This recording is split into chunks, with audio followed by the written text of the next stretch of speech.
In the name of the one and only, we are beginning this next session of the Indigo Firmament. In the previous ones, we have been discussing the perception of Islam throughout history, whether it was turning positive at times or turning negative. And today we want to continue on that discussion, except that I want to take a slight detour. And this detour might be a bit extensive because the particular angle that I want to answer demands it.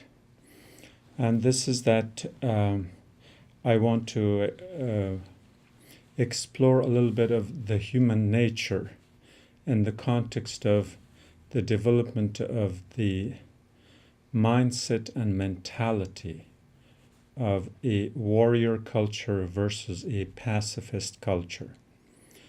Since in most cases, the perceptions of a particular culture depends on how it is perceived, as to whether it's seen as a warlike, aggressive, belligerent, or whether it's seen as a pacifist and calming and self-contained and non-intrusive. That definitely affects the perception of Islam, whether it has become a source of manipulation for certain powers, be they national, tribal, ethnic, or otherwise, or imperial. And so the discussion that we have, we will consider this as a sidebar, and we will come back ultimately, hopefully, to see how Islam is perceived in this light. So today's discussion is approaching, or rather analyzing, the human nature in that particular polarity between war and peace. And the thesis I'm proposing is as follows. Again, this is rather new, or at least to me. I haven't read any literature on it, so it's basically, it's generally an observation-based historical analysis at the anthropological and sociological levels of how humans behave. And the thesis is that we are a product of our nature. And by nature, I mean our environment, of our natural environment. The environment in which you live, I believe, determines how your personality, your attitude towards life develops and evolves, and of course how others view you. So based on that, my notion is that the land where you live will determine who you eventually become as a society. I believe that societies that live in sort of the crossroads or intersections of human interaction, out of a necessity become more warlike, whereas people who live in the lands of the plenty, where there is abundance of food and food resources, they are generally more peaceful. To give you a rather simple analogy, that's of course a modern day analogy. If you were asked a question, if we were to ask whether the majority of accidents, traffic accidents, occur on country roads or in city intersections. Data would show that most accidents occur in intersections. That's where cars crisscross, and when they have to take turn, in a way they have to fight for having the first right to enter an intersection and exit it. And there could be, of course, negligence and other intervening circumstances. But in an intersection, there's more of a chance of a car and a driver getting involved in an accident. Whereas in a country road, that chance is much less.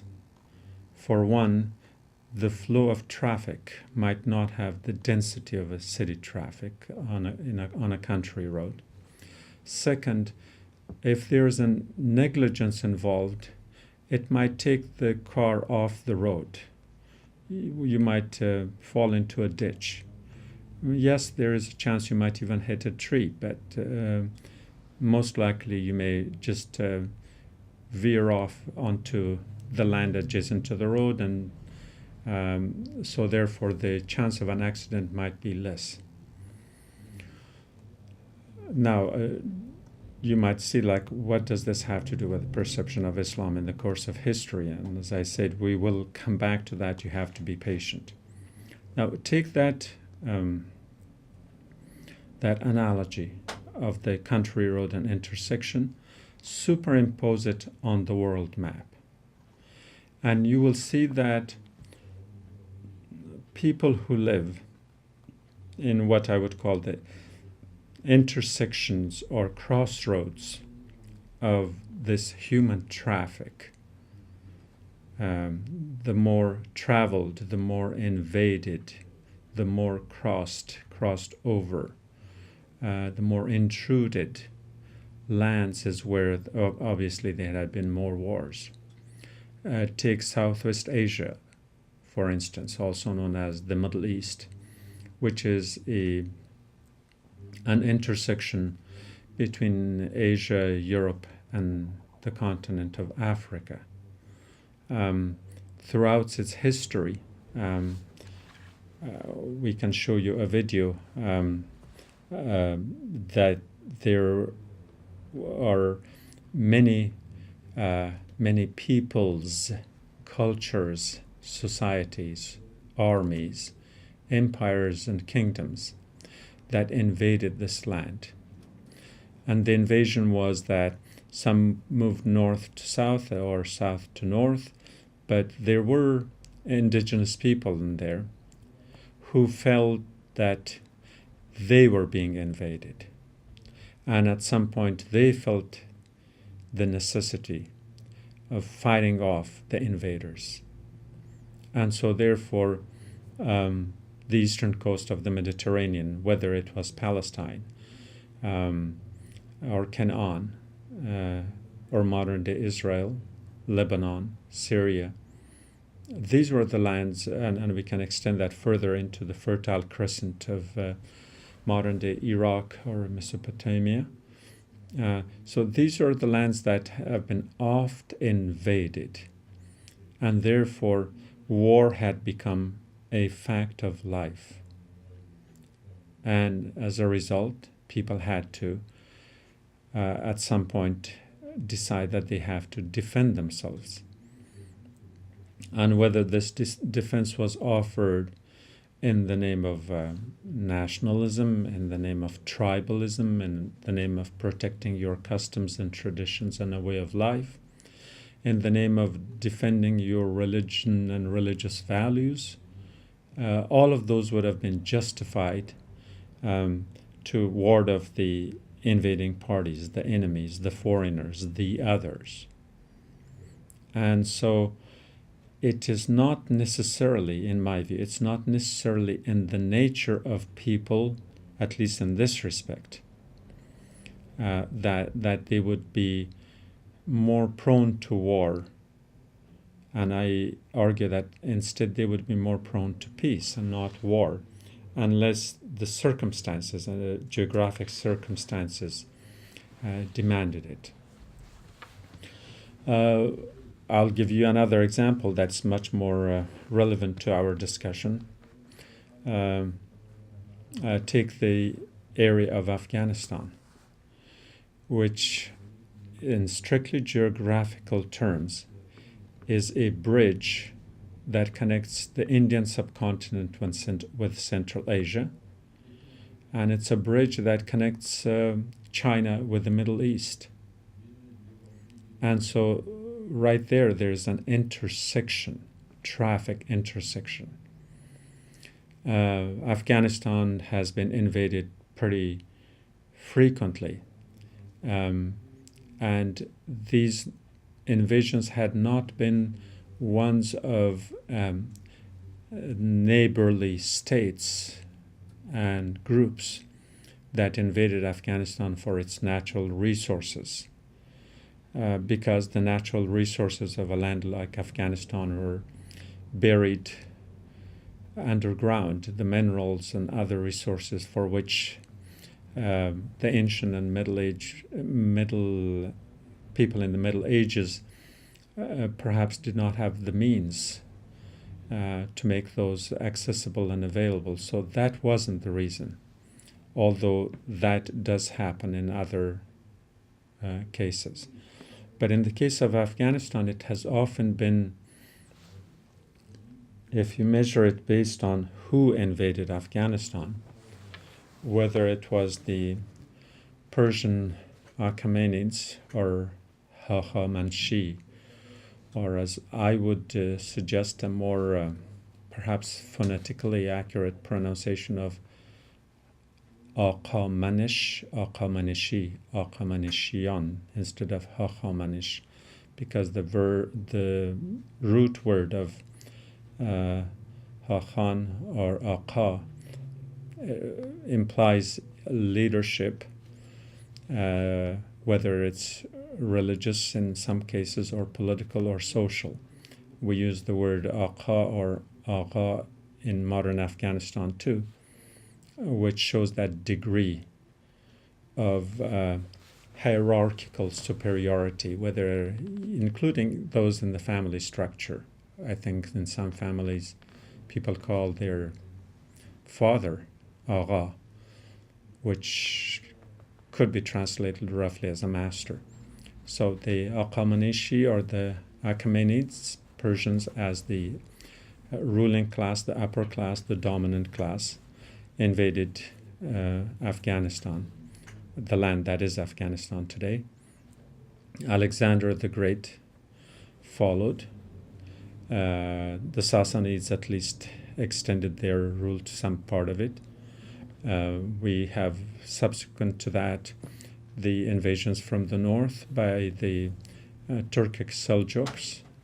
We had those from the south, from India. We had the Mongols that came from the north. We had the Arabs that came from the south. We had the Turks.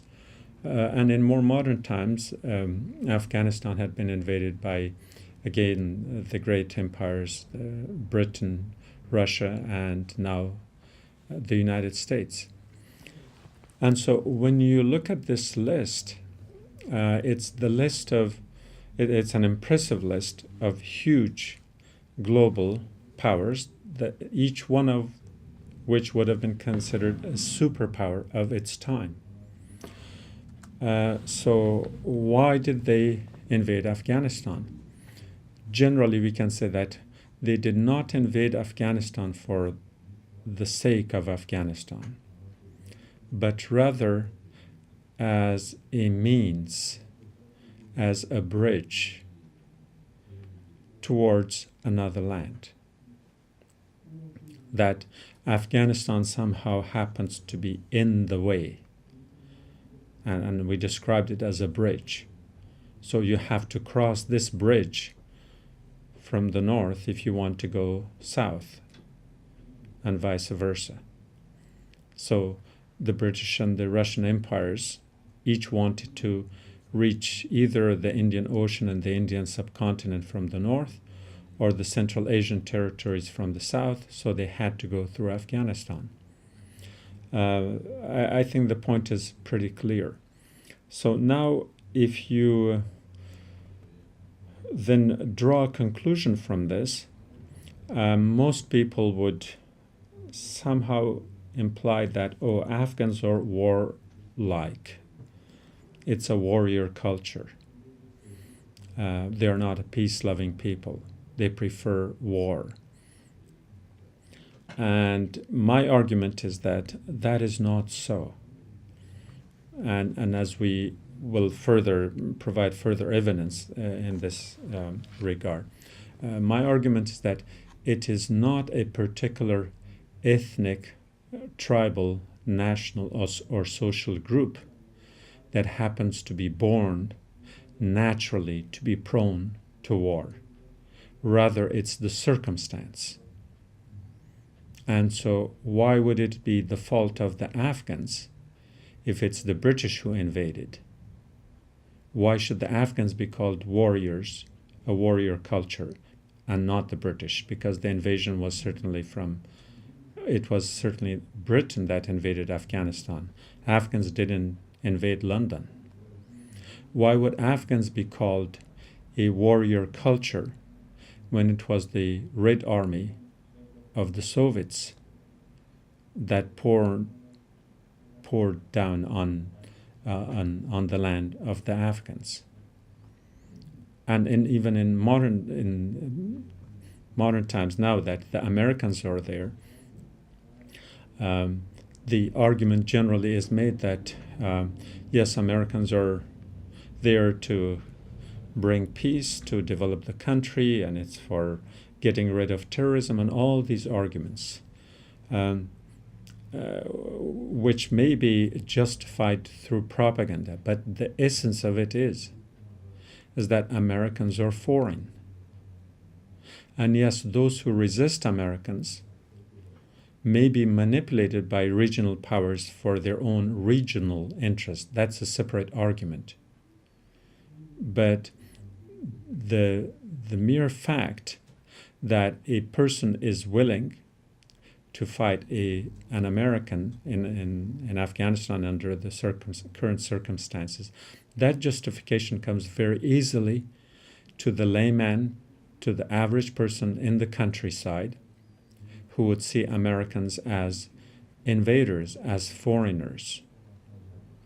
Now, that's regardless of what the priority of the American foreign policy establishment is. That can be argued. That is regardless of whether the various resistant movements are supported by one or the other neighboring countries. That's a separate argument. But in the minds of the average Afghan, regardless of anything, there is that elemental, that basic, that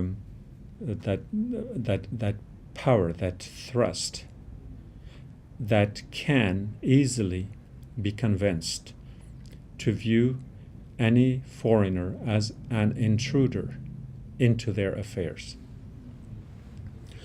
And so this is not new. And during the Russian invasion, the same argument was made that the Russians are there to bring equality, that is, leading to social justice under communism, socialism, or some such ideological tendency that was their spiel on the Eastern Bloc. And the Europeans certainly invaded many countries with, again, that same argument that the Europeans have the white man's burden to, quote-unquote, civilize the rest of the world. Those are arguments of cultural relativism. What we are interested here is how does the mindset of an average resident, of a person who lives in a place such as Afghanistan, that is the crossroads of cultures, how do they perceive it? So the propaganda, the general perception of any dominant culture is going to ward off that that perception of negativity and stick it to the Afghans, that it's the Afghans who are warlike, but not the Americans and not the Russians and not the British. Perhaps if Genghis Khan had the same PR department, he would have said the same thing. But it was the Mongols who invaded Afghanistan, and Afghans didn't go to Mongolia, for example. So that is a basic argument. And to support this, I will get to a different section in a little bit, but let me finish the list of the typology. There is also the argument for let me conclude that argument. So take Afghans, for example. When Afghans were as part of the other Aryanic tribal society, further north of the Hindu Kush, north of the Oxus River, that is way back before most of these southwestward invasions occurred or migrations occurred, they were perhaps more peaceful. Now, when they move to where they have, again, in that land, they have become more warlike. And then again, if we follow that same argument, that back as early as the 10th and 11th century, when many Afghans moved south into India and eventually established many states. And by states, I mean in the Indian subcontinent. In that context, when we are talking about the concept of state, you have to measure it more by because it's there is a whole lot of population density there. Therefore, some states may have been occupying smaller geographic territorial entity, but that they would have been the equivalent of greater states in places compared to places such as Central Asia or modern Afghanistan. So in those areas of India, the Afghans that eventually moved with their tribes and dynasties and with their troops, some accompanying Turkish leaders such as Mahmud of Ghazni and others going on their own along with the Ghurids and the other dynasties that we have discussed perhaps in some other programs earlier. They eventually ended up establishing many principalities. And I'm using the word principalities for comparative purposes because Europe had many principalities before Germany was formed, for example. There were a large number of Germanic principalities in the area that eventually was unified into one Germany. The same thing goes about Italy. Same thing is true about Italy, where again they had many principalities, and many of them still carry the names. In Germany too. When you speak about Bavaria, for example, there is a cultural or subcultural identification other than the German national identity that is a more modern development. In India, we had a long list of these principalities formed by the Pashtuns, by the Afghans. And I can name some of them that were in the general areas of Hyderabad, in Bhopal, in Bahawalpur, Junagadh, Rampur, Tong, Chowra, Radhanpur, Palanpur, Kambe, Manirpur, Malir, Kotla, Bauni, Mala Sansur, Korwai, Farokhabad, Sholapur, Karnal, Ganjpura, Loharoa, etc., etc. And the reason I'm mentioning them is so that you don't think of this simply as a hearsay, but rather that this is part of the history of the Indian subcontinent.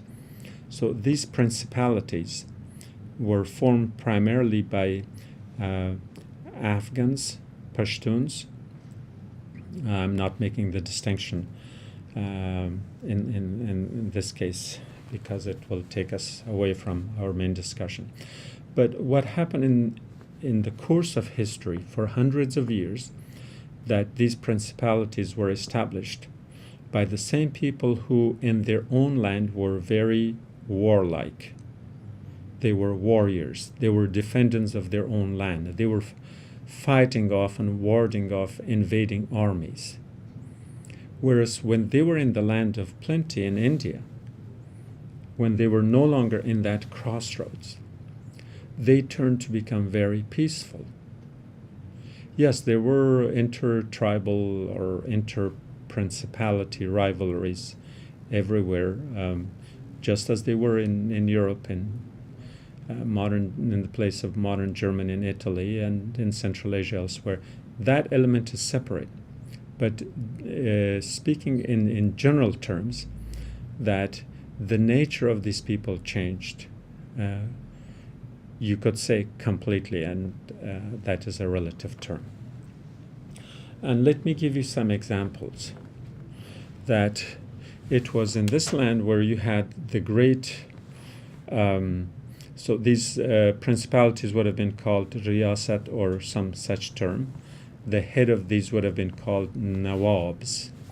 And nawabs are obviously not sultans. In other words, they are smaller states. And among these many nawabs, there were many women who became the heads of their state, which again, probably, yes, Pashtun women were prominent. They played a prominent role in many states, including the mother of Ahmad Shah Baba, or the mother of Mirwais Nikhe, or the sister of Mahmud, and there were many others as well. But I'm not talking about Malala. I'm talking about in the state apparatus, women had played a major role. The mother of King Amanullah, for instance, was very, very instrumental in running the state apparatus. So that was there. But in India, they rose to prominence as heads of states. Let me share with you a few of the names of these heads of states, again, these principalities. So we had, for instance, Nawab Dost Muhammad Khan, who was the head of, in Bhopal. And in Bhopal, that principality existed all the way until 1947, until the partition of India. We had other names such as the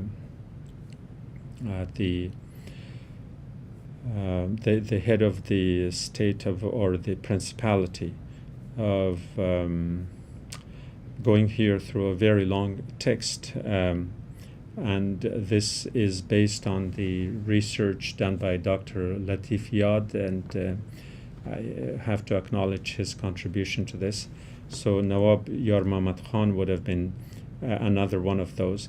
But the ones that, or Nawab Faiz Muhammad Khan, again, who was the head from 1746 to 1777, again in Bhopal. And for most of us, when we use the names of these Indian cities, because the names are not Pashto or it doesn't sound anything familiar to the rest of us, we automatically assume that these are Indian names and Indian peoples and Indian leaders. But the fact is that the people themselves were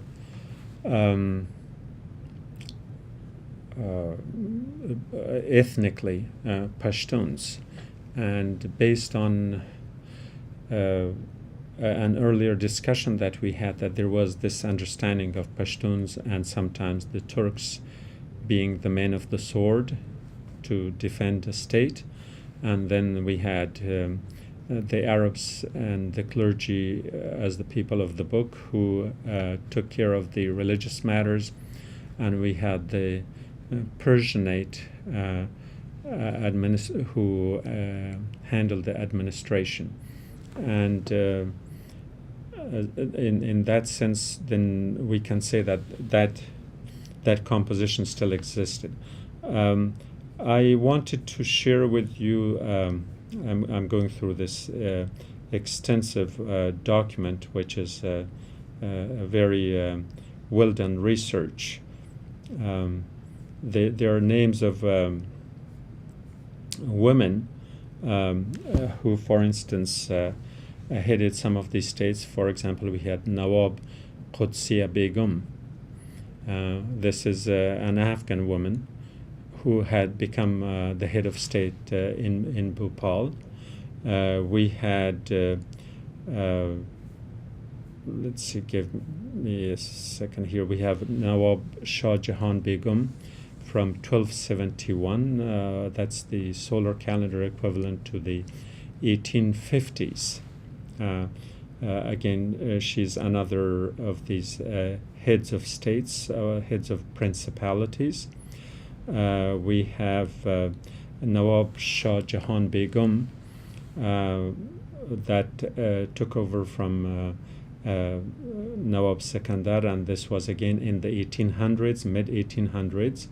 We had Nawab Sultan Jahan Begum, who took over at the turn of the 20th century, 1901.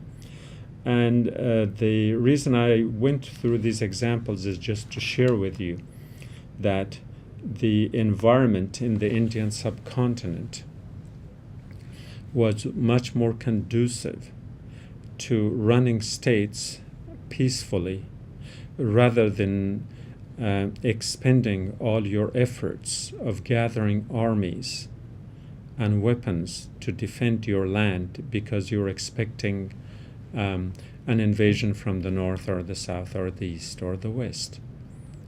The argument again, the same Pashtuns who are considered to be very protective of their women to a point that they are also blamed for being more conservative in the Islamic context of not allowing the education of women and so on and so forth. That is a lot of stereotyping, and people do not look at the circumstances, the insecurities that have befallen Afghanistan in the last 4 years. Those same Pashtuns that are perceived to be more warlike in Afghanistan have become the symbols of peace and prosperity. And the same Pashtuns who are seen as strictly patriarchal in Afghanistan, in India, they have become the opposite, almost to the point of claiming that they have become matriarchal. I give you the names of several of these princesses, if we would give them that title.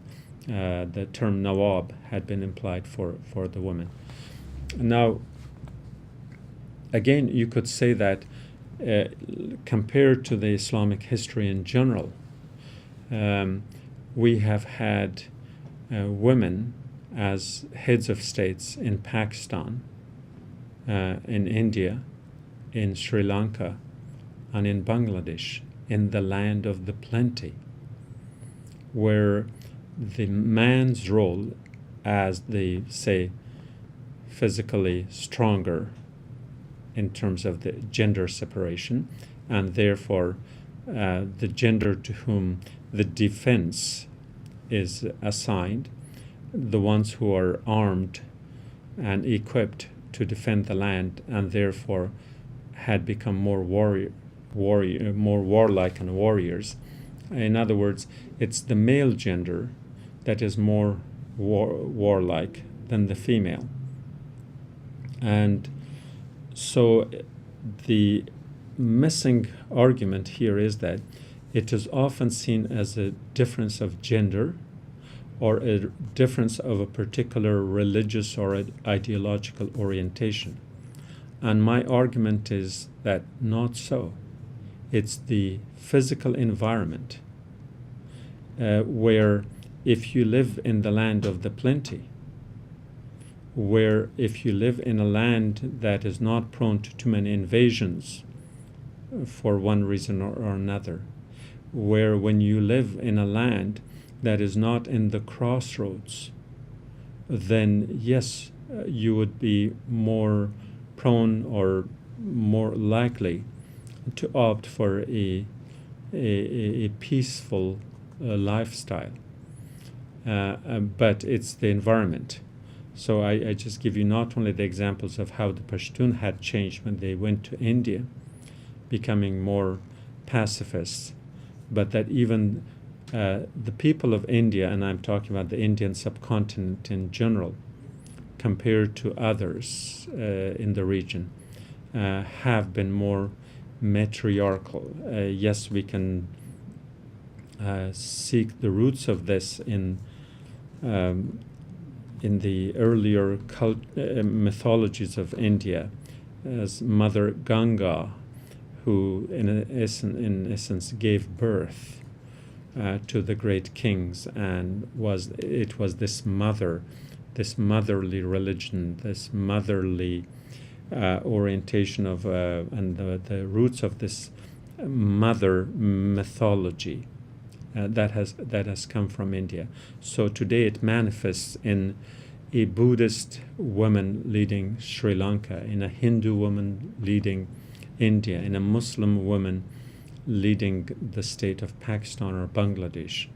And so therefore it has nothing to do with religion, but rather with the environment.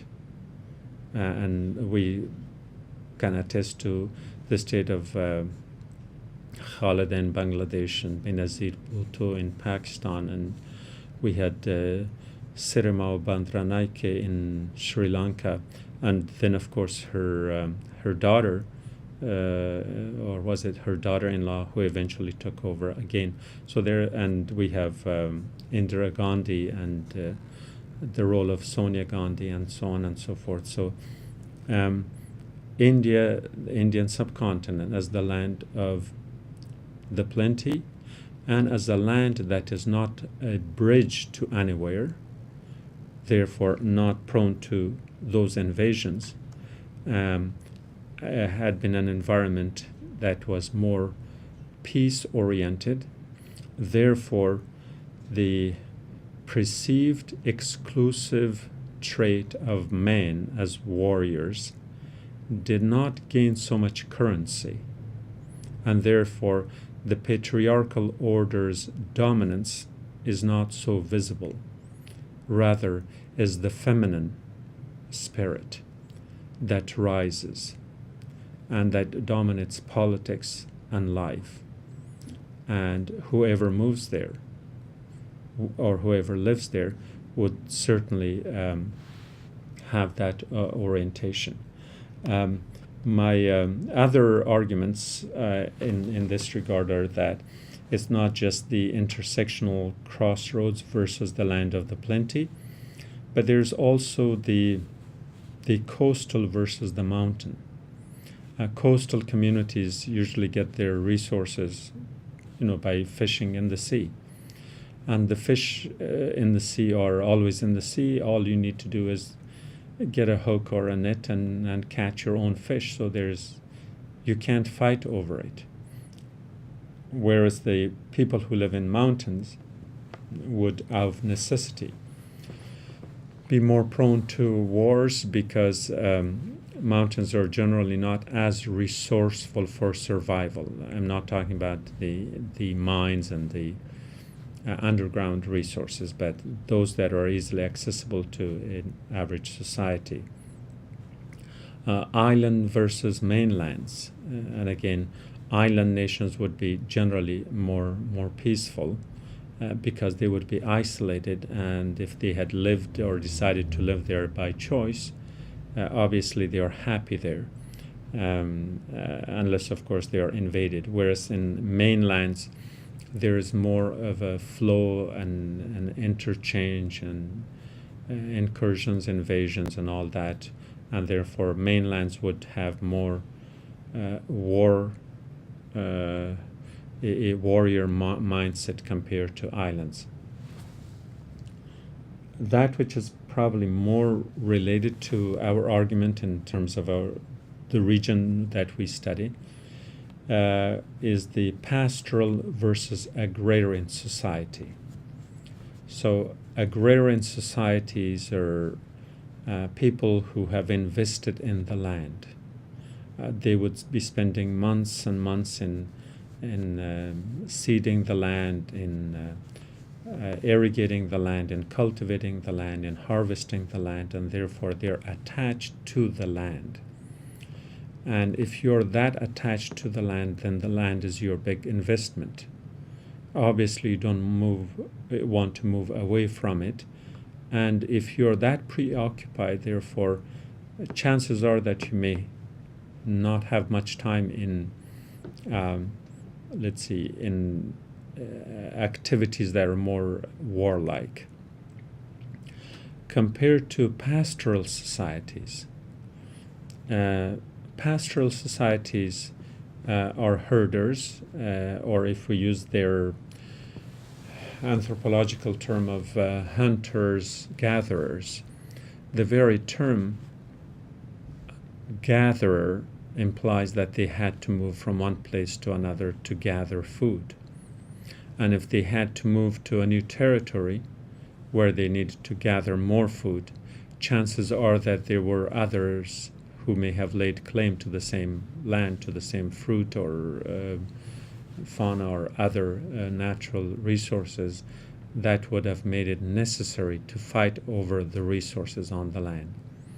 And at the hunter-gatherer here, the term hunter also is a more warlike typology, because yes, you may have equipped yourself to hunt for animals as a food source, but chances are that some of those animals, some of the prey, might have been hunted for by others, and that there could have been conflicts. And even if you're a gatherer of the resources, as the fruit and fauna we talked about, chances are that there were contenders for the same natural resources that you had to fight off or compete with or defend against. And so the hunter-gatherer, the ancient hunter-gatherer mindset, or the more relatively closer one of the pastoral society. So pastoral societies would have been again more warlike, as opposed to agrarian societies. And the agrarian societies would have been more peaceful. One, because they would have been living in lands that were rich in resources where you could really cultivate the land and grow something, but also because you were vested in the land. Now, that is the thrust of my argument, that yes, we often say that you are what you eat. In other words, your personality or character is determined by the kind of food you eat. That might have some relevance also in the case of the Indian subcontinent, for example, where there are a lot of vegetarians. And again, this would demand a much more extensive discussion, for which I may not be qualified, but the argument is that the proteins that make up your body, where they come from. Are they from the first cycle, in other words, eating directly from the source, such as the seeds and the grains and the fruit and the food? Or is it the secondary source, which is through eating animals, who would have in turn been eating those food sources, the natural food sources, and therefore you got it in the secondary stage. And the assumption is that the kind of animal you eat, that becomes your second nature. Now, I'm not arguing that, but the point is that there is a certain evidence in history that places such as India, where there are a lot of vegetarians, and they are not only more peaceful in general, but Indians have rarely invaded other lands, whereas India itself had been invaded by many from far and near for centuries. There is an argument to be made there that somehow goes parallel to the argument that I'm making, that in an agrarian society, which India would have been, is more peaceful, whereas a pastoral society is more warlike. So who imposed the wars on the Indians? At least in modern history, or rather in more recent history, we can see that a great number of these invasions occurred from the north. Initially by the Turco-Mongolians, and then by Afghans as well. And so all of those people that invaded India were, in terms of lifestyle, pastoral people. And if we extend this further and take it to back not only to Central Asia, but even further back, for those of you who have followed my earlier discussions in this regard, I believe that the migration pattern in Asia was a counterclockwise movement, with the center of that clock being in the western Himalayas, and that the people would have moved from northern Asia, the vicinities of modern-day Mongolia and thereabouts, further west, and then south, and then southeast. So moving from Mongolia to Central Asia, to Afghanistan, to Pakistan, and to India. So that counterclock movement is, in general, in respect to what we are discussing here today, the movement of pastoral societies. That the Turco-Mongolians were primarily pastoral. They had herds of sheep and camel and cows and whatever other animals that they had. And these animals would, from time to time, that there will be need for moving them from lands that had more grass or other sources for them to feed on. And this would have been more, let's see, how should we put it? This would have been more in line with the argument that I made, that if they had to move as in the context of a seasonal change, in other words, if there were droughts, if there was an environmental disaster in that sense, then people had to move, not only move, but to move in larger numbers. And these larger numbers would have then constituted not just mere fighting for pastoral lands here and there, but rather for a huge invasion. And so these invasions that may have been triggered by environmental changes may have necessitated a kind of a campaign, for lack of a better term, to have military campaigns, whether they were initially designed to be defensive in nature and then became offensive under circumstances. That point could be argued too. But all in all, that these tribes from northern Asia would have had to move to Central Asia and to South Asia eventually in search of more resources, as they were pastoral. And because they were pastoral, because they had herds of animals, because they were not agrarian, they were not tied to the land. And so if you think that, for instance, the Mongol dynasty of India, that had originated obviously in Mongolia, that they would have eventually become so immersed and so absorbed in India, in the Indian society, in the Indian environment, in the Indian culture, that at least from the paintings that we have and from the historical records that we have, that there was nothing Mongolian about them anymore, except their name. You could make a similar argument about the Mongols in Afghanistan, the Hazaras, that have originally originated in Mongolia. But right now, after say 1,000 years, they are the roots and the fiber of the Afghan society in every sense of the word.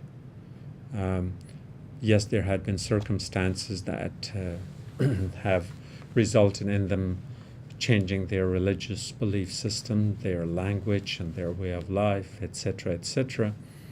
But the final outcome, as we see it today, is that they have assimilated so much that they are in many ways more Afghans than any other, because they consider Afghanistan their land.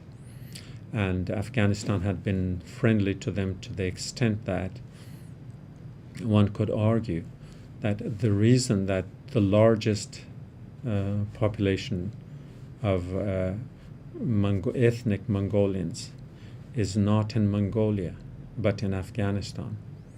In Mongolia, I think the population of Mongols is less than 2 million, and they're rapidly being outnumbered by the Kazakhs that are moving into Mongolia. So even in their own land, they are becoming a minority.